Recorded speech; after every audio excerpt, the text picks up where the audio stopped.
paling kasiana ang ayatan ngai kamatongki anatay na anronta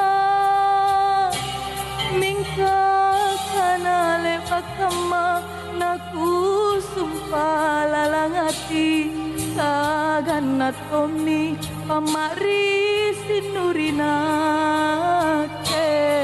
bajit omni kuasena bajit iku bateina erang nyawanu belo-belo jirinake kate atoma kate atoma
92,5 FM Pro 4 RRI Makassar. Assalamualaikum warahmatullahi wabarakatuh. Dan selamat siang sahabat budaya dimanapun Anda berada. Senang sekali untuk siang hari ini kembali lagi menyapa, menemani suasana aktivitas Anda di hari ini, yang pasti untuk menyemangati para pendengar yang saat ini stay tune terus di Pro 4 RRI Makassar. Sehat selalu untuk Anda semuanya. Baik, sahabat budaya, kali ini kita bersama di program acara yaitu obrolan khusus ya, Kita Indonesia. Oke, untuk hari ini Senin 11 Agustus 2025, program 4 RRI Makassar. Dan sahabat budaya, di obrolan khusus kita sudah tersambung melalui Zoom ya. Ada Dr. Basri Basir MR, SE, MAK, CBC, Coach Practitioner UMKM, Akademisi Universitas Muhammadiyah Makassar, dan akan membahas terkait dengan transaksi digital, peran strategis pelaku usaha dan konsumen. Langsung aja kita menyapa beliau, kita menyapa dengan sebutan Coach ya. Assalamualaikum warahmatullahi wabarakatuh, Coach. Waalaikumsalam Mbak Dwi, gimana kabar? Ketemu lagi ya. Iya, Coach Basri, terima kasih sudah bersedia sharing pada hari ini. Topik kita hari ini yaitu transaksi digital ya, Coach. Nah, menurut Coach, ini seberapa penting sih transaksi digital bagi pelaku usaha dan konsumen di Sulawesi Selatan saat ini? Iya, jadi kalau kita highlight dulu ya terkait dengan peran strategis pelaku usaha ini. Jadi memang dalam kondisi hari-hari ini di mana kondisi ekonomi global baik secara nasional maupun regional sedang tidak baik-baik saja, maka perlu memang di dalam sejarah krisis ekonomi itu selalu yang menjadi faktor penguatnya adalah pelaku usaha ya.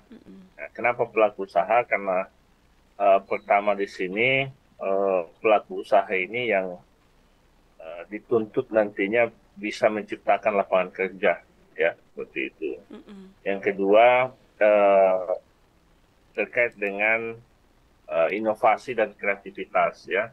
Mengingat sekarang ini produk-produk serupa tapi tak sama ya, sehingga dituntut oleh para pelaku usaha ini untuk tetap meningkatkan kreativitas dan inovasinya. Selain itu juga saya kira penting terkait dengan bagaimana meningkatkan kualitas produk ya, kualitas produk atau layanan ya, karena selain persaingan antar pelaku usaha baik offline store maupun online store ini makin marak, tentu harus dibarengi dengan peningkatan kualitas ya.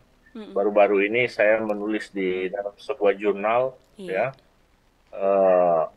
terakreditasi, saya menyampaikan betapa pentingnya untuk meningkatkan kualitas produk, khususnya para pelaku usaha yang bergerak di dalam online maupun offline. Karena kadang-kadang kalau di offline itu kan kita datang ke sana, kita bisa melihat secara langsung produknya ya, kita merasakan taste produknya seperti apa. Nah, tetapi kalau di online itu kan yang tidak tercover gitu, artinya bahwa kadang-kadang bagus di tampilannya di marketplace, tapi pada saat datang barangnya biasa tidak sesuai. Nah, jadi saya kira seperti itu. Ya, mungkin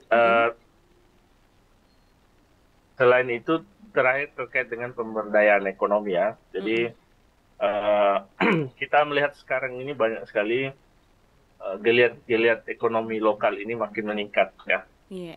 Seiring dengan berkembangnya teknologi digital. Nah, eh, tentu kita sebagai, nah ini ada hubungannya juga dengan konsumen ya, karena ini kan temanya tentang pelaku usaha dan konsumen. Mm-mm. Nah, konsumen di sini nanti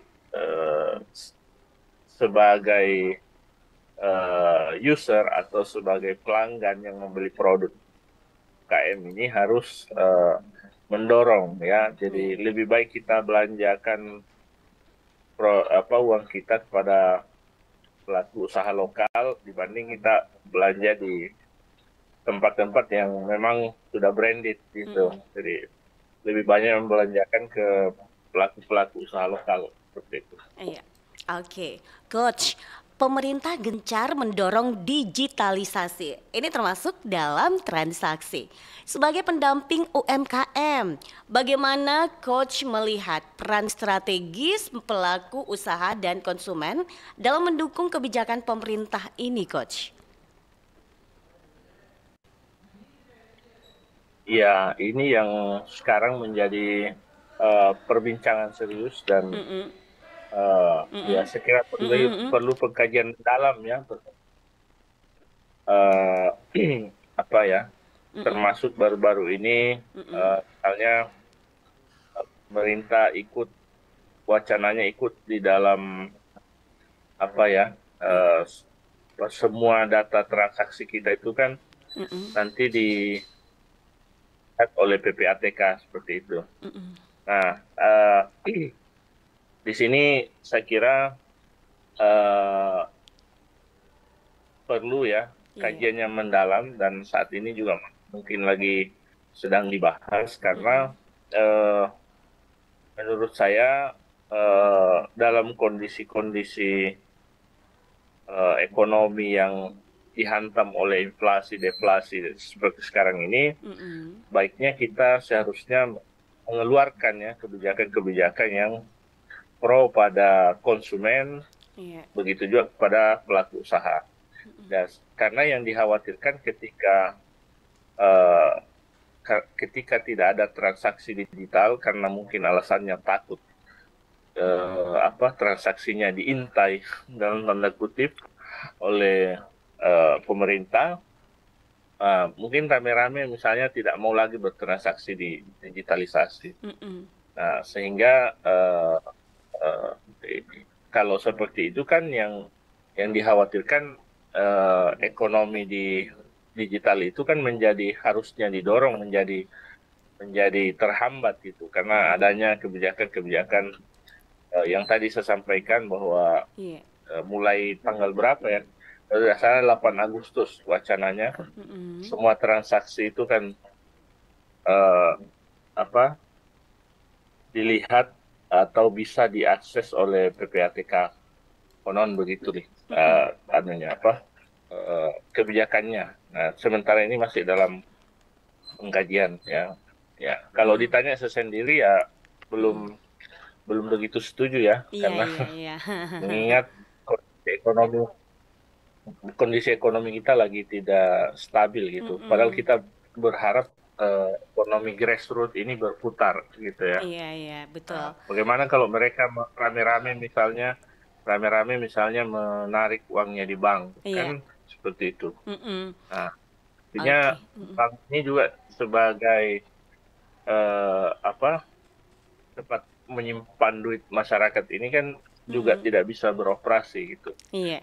Meskipun sebenarnya tidak sampai segitu, tapi kita kan harus selalu mengantisipasi gitu ya. Mm-mm. Karena beberapa di media sudah saya baca juga Iya. beberapa pelaku usaha besar yang uangnya miliaran di bank-bank itu sebagian sudah ditarik gitu. Mm-mm. Kan Mm-mm. mengerikan gitu ya. Mm-mm, benar. Orang yang punya simpanan di bank pengusaha 5 miliar, Mm-mm. terus dari bank itu dia tarik 5 miliar di mana? Dia tidak mau lagi menabung karena di bank misalnya kan. Mm-mm. Contoh kasus saja ya, mohon maaf, ada Mm-mm. satu ustaz di Makassar, Iya. mungkin Mbak Dwi Iya. familiar ini ya, ada Heeh. satu ustaz di Makassar yang menarik uangnya, Mm-mm. tiba-tiba uang di dalam Ah, rekeningnya itu tidak ada. benar. Katanya diblokir ya? Jadi Mm-mm.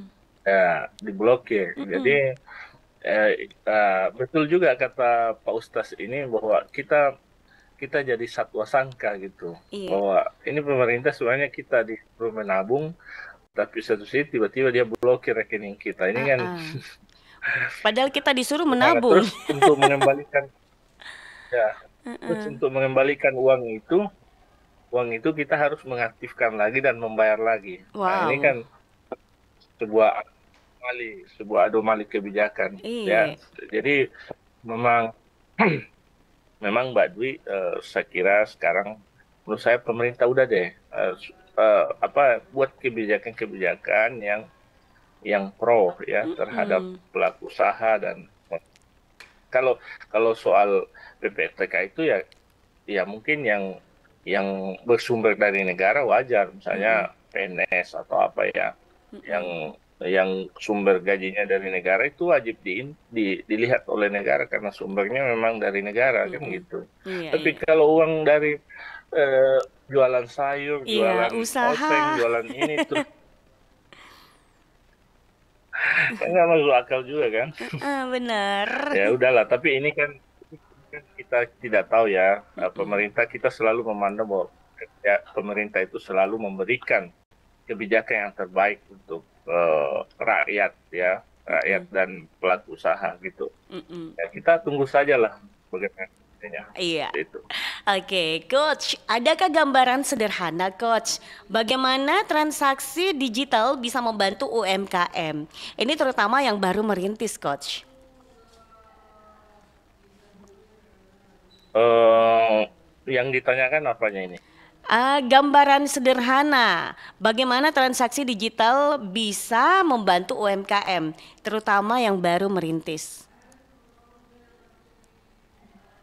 Ya, jadi khususnya untuk pelaku-pelaku usaha ini memang sekarang saya lihat juga sudah eh, dimudahkan banget ya dengan Iya. adanya transaksi digital, karena antara merchant, antara misalnya Shopee, Shopee Food, Grab, Gojek dan seterusnya ini kan mereka itu biasa linknya ke transaksi digital, Mm-mm. OVO, Dana, ya, kemudian platform lainnya itu biasanya mereka eh, eh, terkoneksi dengan itu. Nah, pelaku usaha yang tidak menggunakan merchant seperti alat keuangan, alat transaksi digital di tokonya itu bisa terkendala ya, Mm-mm. harus tunai. Kadang juga saya itu kan sekarang ini Mbak Dwi, kalau saya Iya, kemana-mana sudah jarang bawa uang tunai. iya, Paling iya. 50 50 jadi Heeh. curhat jadinya. 50 100 karena Heeh. saya sekarang pakai QRIS ya, Iya, iya. QRIS. Jadi sampai di sana kalau kita nggak bawa uang tunai toh, nah Iya. itu bisa QRIS. Kenapa? Hmm. Kenapa kita jarang bawa uang tunai juga? Karena itu rawan copet lah, apalah kan. Mm-mm, benar. Misalnya kalau kita bawa uang 2 juta di kantong, tiba-tiba dompetnya hilang, nauzubillah kan. Iya, betul. Heeh. Atau makanya orang lebih senang misalnya transaksi QRIS ya. Mm-mm, Jadi, betul. nah, persoalannya adalah kadangkala pelaku UKM itu tidak menyediakan alat transaksi digital Mm-mm, ya gitu. Jadi mm-mm. padahal itu gampang aja, tinggal datang ke merchantnya, Iya. minta, Pak saya usaha misalnya nasi kuning, tolong Mm-mm. buatkan saya kiris. Nah, ya Nah. udah dibuatkan seperti itu. Mm-mm, Kalau kalau pelaku usaha juga yang tidak ngeyel, belum mau bertransaksi digital, ya susah juga gitu. mm-mm. Sulit untuk berkembang. Ya, Iya, seperti itu. Jadi kalau betul. dampaknya ya luar biasa sekali gitu. Heeh. Kalau memang dia mau gitu Mm-mm, berbaur. Tapi kalau tetap seperti itu ya sulit. mm-mm. Oke, Coach, kita bicara soal partisipasi aktif, kritis, dan konstruktif dalam agenda pembangunan nasional. Nah, ini bagaimana cara pelaku UMKM dan konsumen bisa menerapkan hal ini dalam konteks transaksi digital? Iya, jadi untuk saat ini saya rasa pemerintah sudah menggodok berbagai kebijakan yang nantinya itu yang tadi saya katakan bahwa semua NIK Iya. kita, nomor induk kedudukan kita itu akan link kepada semua transaksi, ya. Jadi misal kita punya di bank ini itu akan terdata semua, ya. Nah itu tadi saya sampaikan bahwa memang perlu dikaji lebih lanjut karena kalau yang sumbernya dari negara boleh saja, tapi kalau pelaku usaha konsumen yang tidak dapat gaji dari negara, ya masa ia mau diintai transaksinya. Maksud saya dalam tanda kutip, seperti itu tidak wajar. Jadi saya kira kita berharap undang-undang segala ya, ini kan terkait dengan ranahnya lintas kementerian, baik itu Kominfo, ya, Kementerian UMKM, Perindustrian dan seterusnya. Ini kan harus berkolaborasi, membicarakan. Tidak boleh hanya Kementerian Kominfo saja mungkin yang mengkaji ini, tapi saya kira perlu lintas kementerian untuk bisa bersama-sama agar tercipta sebuah kebijakan yang inklusif, baik kepada pelaku usaha maupun konsumen, khususnya yang ada di negara kita. Itu. Oke, baik, Coach, sebelum kita mendengarkan lagi beberapa pertanyaan nih, Prof. Kita dengarkan dulu yang berikut ini. Siap.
Oh, manangka di RRI wasia radio mi RRI. Itu RRI Makokwe tania bawa radio. Beh. Angkatona berita online na iya naritu rri.co.id. Baik. Nah, itu wis sesapo ya komo ketepale lebih ko berita na rri.co.id ubah pasti terjamin. Muana salah ada sapo. Pasti terjamin. Kebenarannya nannya terpercaya. Apalagi portal berita rri.co.id makanya tampilanna. Ya. Magampang diakses. Ya. Lengkap tuh berita na boleh di daerah-daerah. Napa engkau tuh berita nasional maku tuh paru berita internasional na. Weh, magelo pedi. Luar biasa memang RRI. Mapa mulai makokwe update informasi tak melalui portal rri.co.id. Baik, kita masih bersama di obrolan khusus pada siang hari ini. Baik, Coach. Gimana kita lanjut lagi ya, Coach ya? Ya, lanjut. Oke, Ya. lanjut. Oke, Coach, menurut Tak ini apa saja kesalahan umum yang sering dilakukan UMKM saat mencoba beralih ke transaksi digital dan bagaimana cara menghindarinya, Coach? Eh, Kalau secara ini ya, yang saya sering lihat dalam pengalaman ya, by experience, pengalaman saya melakukan coaching di berbagai daerah, ya memang pertama kendalanya itu adalah ketidakmampuan pelaku usaha di dalam mengoperasikan alat transaksi digital. Jadi mereka ini kan rata-rata kalau di kota besar mungkin iya, tetapi kalau di daerah-daerah itu masih banyak yang maaf ya belum paham Betul. teknologi gitu. Jadi mengandalkan manual. Apalagi karena ada berbagai kasus misalnya usahanya bagus, Iya. penjualannya bagus, tapi tidak menggunakan transaksi digital. Betul. Karena kalau saya tanya atau saya coaching, Bu, ini kan sudah ada macam-macam nih alat pembayaran transaksi digital. Kenapa Ibu tidak gunakan gitu? Tidak ku tahu coach caranya itu. Wah, gitu kan. Apalagi kalau sudah meloga-loga nih. Jadi Iya. dia bilang jadi kan ada anaknya Ibu, dia bilang itu, Mami, coach saya ini suruh atau minta ini anakku bantu-bantu saya, kasihan gitu kan. Tuh mengoperasikan itu ya. Iya. Jadi tapi sebagian besar juga pelaku usaha itu yang memang yang masih anak-anak muda itu yang melek teknologi sudah menggunakan teknologi. Misalnya kalau kita di Pangkep ya, Pangkep itu banyak bergeseran penjual dange. Nah Iya. itu, nah itu itu sudah ada sebagian yang live TikTok. Iya, ada. Saya sempat sehingga- nonton live TikTok mereka di penjual dange Ya, itu. jadi kan tujuannya apa sebenarnya? Kan kita jadi tahu orang bertanya di situ misalnya itu dange di nomor berapa misalnya. Toh? Betul. Oh, nomor toko segini. Jadi sehingga itu awalnya orang tidak tahu kalau lalu lalang setelah menggunakan live TikTok itu atau apa, dia sudah menjadi lebih paham. Oh, di sini tempatnya dan Betul. di situ juga banyak testimoni. Misalnya testimoninya orang mengatakan, ih enak tahu itu. toh? Termasuk saya yang pernah komen, enak tahu itu. Nah, dan seterusnya.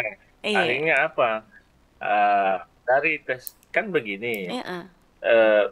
Apa ya? Usaha itu kan sebenarnya mungkin kita mengatakan usahanya kita ini enak, tapi sepi pengunjung karena tidak ada testimoni dari mulut ke mulut, baik media sosial maupun secara langsung. Padahal itu sangat dibutuhkan. Memang caranya ya tidak ada yang kenal Ki kalau tidak ada masuk, tidak pernah Ki masuk di media sosial, Instagram, tidak pernah di TikTok. Nah, kemudian juga selain itu piranti misalnya peralatan transaksi digitalnya itu kan harus dilengkapi. Di sana ada kiris, karena biasa juga orang komen bisa dibayar kiris di Iya. situ kan atau bagaimana, itu biasa orang tanyakan dan seterusnya, sehingga eh, memang perlu ya. Iya. Ini juga selalu saya bilang bahwa memang perlu nih pemerintah sekarang bikin pelatihan-pelatihan itu, karena saya kan juga sering bawa materi terkait itu, terkait literasi keuangan, terkait dengan digitalisasi dan seterusnya. Nah, yang datang bukan pelaku usaha sesungguhnya, anaknya dia dorong, tapi yang mengoperasikan di lapangan mamanya. Mamanya. Kayak tidak nyambung Dan, gitu ya. dan jadi dinas ini tidak mau tahu, yang penting ada yang ngisi itu kuotanya. Memang sudah bagus, dinas sudah data, tapi untuk mengecek siapa yang datang ini kan tidak sampai ke situ dinas. Intinya ada yang ngisi ini kuotanya, ini pelaku usaha yang mau dilatih, gitu kan. Iya. Nah, ada juga yang dinas masih jelimet bisa verifikasi dari mana Bu, ini yang datang siapa gitu kan, apakah ownernya atau karena biasa juga disuruh, kadang itu pelaku usaha disuruh pelatihan malas. Nah, dia kirim orang, siapa ini yang datang, ternyata cuma karyawan biasa gitu. Biasa ya. Kan bukan dia. Nah, saya staffnya nggak tahu apa, bukan dia sendiri gitu, sehingga kalau pulang dari pelatihan ditanya apa disampaikan di sana, itu kiris-kiris, padahal bukan. Padahal bukan itu, banyak yang disampaikan. Ya. Iya. Jadi itu pengalaman saya Mbak, melakukan coaching di 24 kabupaten kota itu ada tantangan tersendiri buat saya. Jadi memang perlu, istilahnya itu kalau kita orang Bugis perlu dinyanyap, nggak bisa langsung simsalabim, harus pelan-pelan gitu. Pelan-pelan ya. Iya. Oke, Coach. Jadi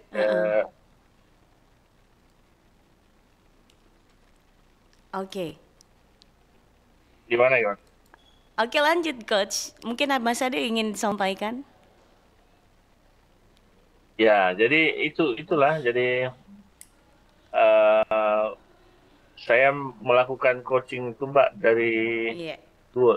dari tahun 2013 sampai aktif 2017. Jadi permasalahan klasik UMKM itu banyak sekali saya temukan di lapangan yang memang kadang tidak sesuai dengan data yang ada di pemerintah. Tetapi ya disitulah kita perlu berkolaborasi, bekerja sama di dalam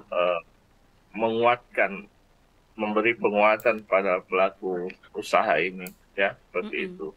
Dan sampai hari ini pun alhamdulillah masih sering juga datang ke kecamatan-kecamatan, itu kegiatan-kegiatan pengembangan usaha desa, ya, atau kelurahan-kelurahan. Ya, itu yang sekarang ya saya kira perlu diberikan penguatan. Ya. Oke.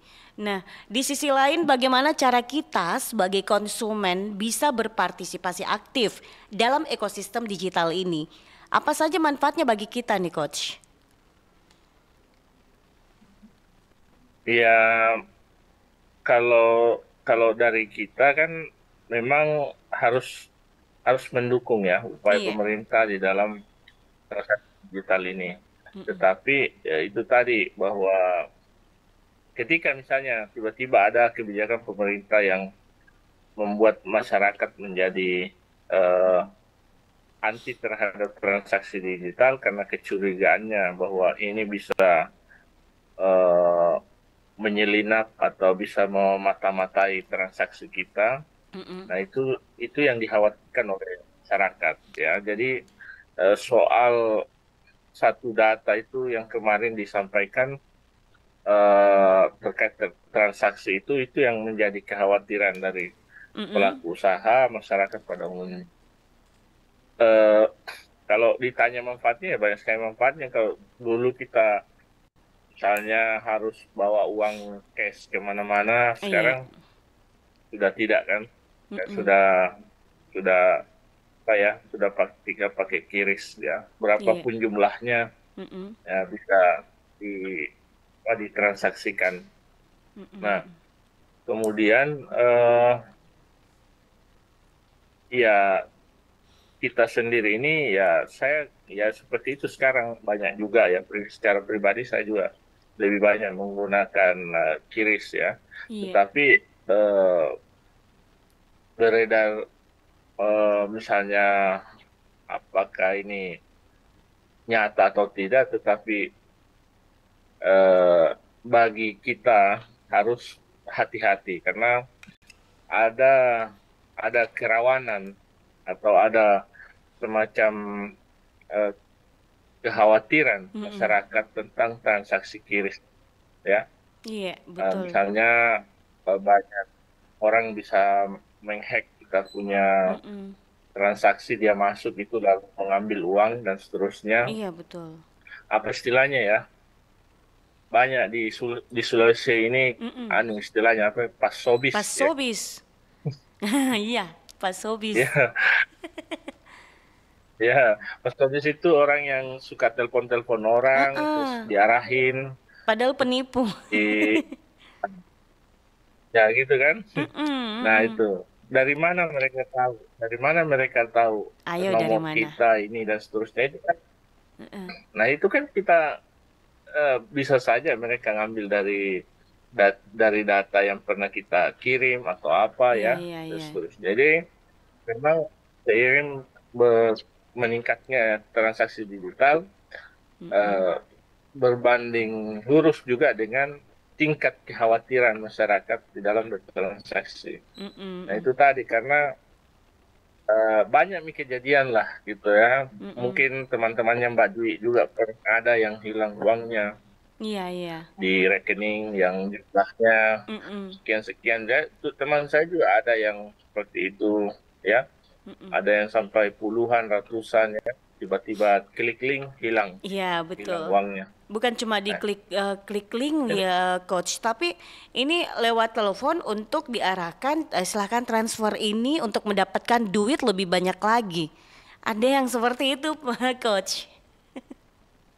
Ya, itulah makanya ini sekarang apalagi ekonomi serba sulit ya. Makanya Iya, saya bilang ekonomi lagi seperti sekarang ini bisa saja orang menghalalkan segala cara iya untuk betul. bisa mendapatkan uang. Nah, Mm-mm. maka dari itu kewaspadaan kita, ya kita tidak tahu ya besok, nauzubillah misalnya Mbak Dwi yang Mm-mm, mm-mm. atau yang lain atau siapa bisa saja. Iya Makanya betul. oleh karena itu kita harus aware, Mm-mm, kita harus amankan akun-akun kita dan seterusnya ya, mm-mm. karena mungkin soal keamanan digital ini mungkin bisa memanggil nanti dari pihak Kominfo Mm-mm. untuk diwawancarai terkait masalah masalah seperti ini karena terkait dengan cyber ini kan memang harus apa ya, diyakinkanlah masyarakat ya, yakinkan masyarakat karena posisi saat ini simpang siur infonya kemana-mana, tetapi pemerintah juga belum maksimal di dalam meyakinkan para user, para masyarakat ini di dalam bertransaksi. Ya, kita kan maunya negara ini menjamin gitu bahwa Iya. ketika kita begini dan negara gitu kita merasa terlindungi gitu ya. Mm-mm. Ini kan sekarang Mm-mm. seperti itu dan Iya. banyak kasus-kasus yang dilaporkan misalnya kepada pihak-pihak terkait kan juga mungkin ada yang ditindaklanjuti, ada tidak dan seterusnya. Makanya saya kira ini yang penting atau menjadi PR bagi kita semua. Mm-mm. Bagaimana kemudian transaksi digital, Oke. keamanan orang bertransaksi di platform digital itu Iya. bisa dijamin oleh negara Mm-mm. tanpa adanya kekhawatiran. Mm-mm. Oke, sebelum closing statement nih, ada anggapan bahwa transaksi digital itu rumit dan tidak aman, terutama bagi masyarakat yang belum familiar, Coach. Apa tantangan terbesar yang Coach temui di lapangan saat mendampingi UMKM untuk go digital, Coach? Ya, yang saya alami itu keliling 24 kabupaten. Memang daerah-daerah yang masih belum terjangkau oleh internet, ya sulit lah, betul. Kalau kita hitung, ya ini juga terkait dengan riset saya di tahun 2023. Saya melakukan riset terkait dengan platform digital 24 kabupaten. Itu ternyata di Sulsel belum sepenuhnya ya memadai. Khususnya ini riset ya, bukan saya mengatakan, tetapi by riset bahwa di 24 kabupaten itu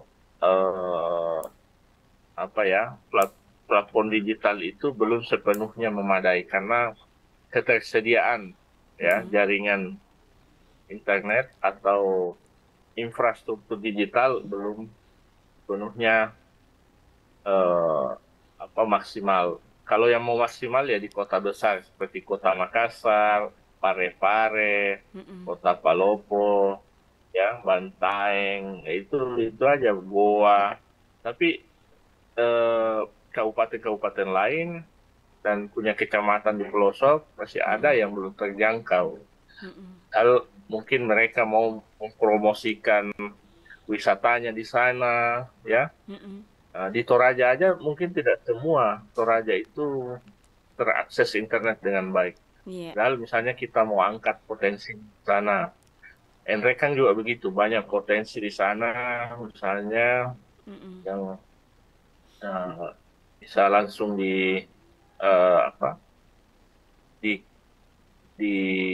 dilakukan pemerintah untuk penguatan digital, ya.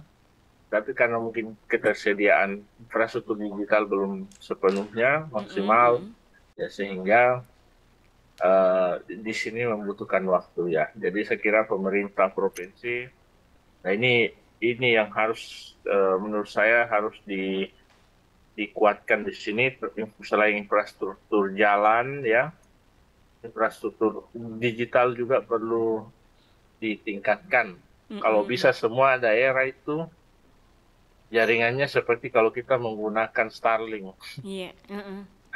Ya. Jadi kita kan maunya begini, Mbak Dwi. Kita kalau online, kita maunya online kita kalau online di Makassar sama dengan di pelosok. Harusnya kan begitu. Tapi kalau di pelosok kan jaringannya kadang ada, kadang tidak. Saya aja kalau pas ke daerah, anak-anak minta kuliah. Ya, saya biasa kuliah Zoom. Itu nggak bisa berputar-putar begini jaringannya kan. Nah, sehingga itu yang saya kira penting ya. Jadi upayakan di setiap itu ya, kalau belum ini ya dibelikanlah fasilitas yang bisa menguatkan jaringan internet. Bagaimana misalnya kayak bank saja ya, bank-bank di daerah itu di pelosok-pelosok paling ya ada BRI, pakai jaringan BRI Link, ya. Belum semuanya perbankan menggunakan itu. Kenapa? Keterbatasan jaringan. Oke, baik. Singkat, Coach, ini sebagai closing statementnya nih, Coach. Ya, untuk para pendengar agar kita semua bisa menjadi bagian dari pembangunan ekonomi digital yang sukses di Indonesia. Silakan Coach, singkat. Ya, jadi pertama bagi pelaku usaha terus tingkatkan inovasi dan kreativitas khususnya dalam menyongsong ekonomi digital saat ini, karena kalau tidak mau masuk di dalam kontestasi ekonomi digital ini mengambil peran, maka saya yakin dan percaya bahwa Anda akan tertinggal jauh ya gitu dengan pelaku usaha yang lainnya yang sudah menggunakan platform digital di dalam berbagai kemudahan dalam bertransaksi maupun mengembangkan usahanya. dan khusus untuk konsumen, ya jadilah konsumen yang cerdas, membelanjakan transaksinya. Jangan dulu bertransaksi hanya untuk membeli barang-barang branded saja, tapi dukung pelaku usaha. Ya, ekonomi lokal, beli produknya agar ekonomi grassroots itu, ekonomi di bawah berputar sehingga kita tetap eksis, bisa bebas dari inflasi maupun deflasi. Saya kira seperti itu, Mbak Dwi. Terima kasih RRI. Iya, baik. Maaf, belum bisa lagi untuk kesana. Iya. Karena harusnya ini saya berkunjung lagi, tapi ya karena lain hal ya saya belum bisa. Iya, baik. Tidak apa-apa, Coach. Semoga bisa melanjutkan aktivitasnya dengan semangat selalu, Coach ya. Baik, Coach. Kita udah di penghujung acara karena kita udah dibatasi oleh waktu ya. Jadi kita harus tuntaskan sampai di sini dulu. Sebenarnya masih banyak pertanyaan ini, Coach. Tapi karena panjangnya jawabannya juga terlalu panjang, Coach. Nah, kapan saja bisa. Iya, oke. Ada waktu ya. Kalau nanti lain waktu lagi kayaknya pembahasan yang beda lagi, Coach. Oke, makin sukses selalu, Coach. Selamat melanjutkan aktivitasnya kembali. Terima kasih. Amin. Iya, assalamualaikum dan sampai jumpa, Coach. Assalamualaikum warahmatullahi wabarakatuh.